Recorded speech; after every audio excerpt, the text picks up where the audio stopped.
तीसरा जो प्रश्न है, कोई रेखाखंड ए बी खींचना है। ए और बी के बीच में स्थित कोई बिंदु सी लीजिए।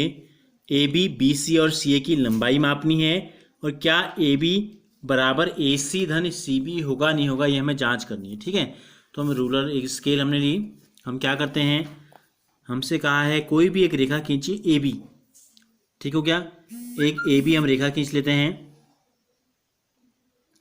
ये हमने एक रेखा खींच ली, इसका नाम हमने रख दिया ए बी, ए और बी।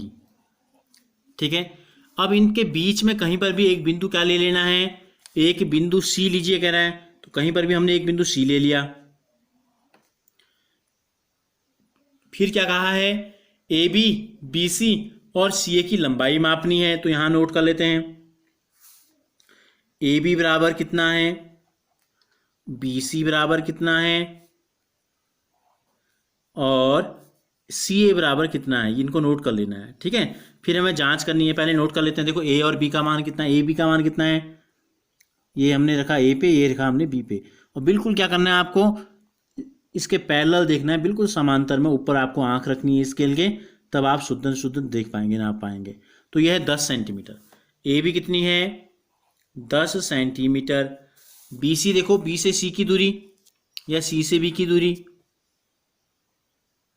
ठीक है, यह है हमारी 5 सेंटीमीटर आ गई, तो बिल्कुल 5 सेंटीमीटर। अब सी ए देखो, सी से ए की दूरी देखो,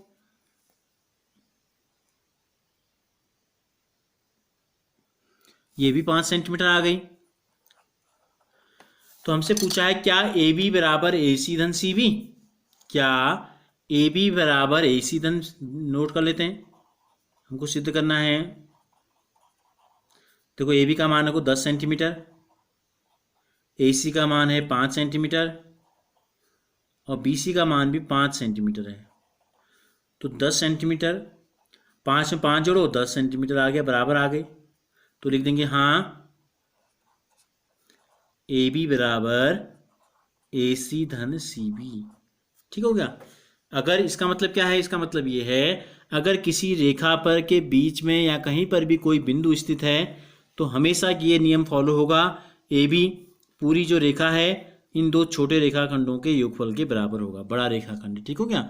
चौथा जो प्रश्न है, एक रेखा पर बिंदु ए बी और सी इस प्रकार स्थित हैं कि ए बी बराबर 5 सेंटीमीटर, बी सी बराबर 3 सेंटीमीटर और ए सी बराबर 8 सेंटीमीटर। इनमें से कौन सा बिंदु अन्य दो बिंदुओं के बीच में स्थित है, हमसे पूछा है।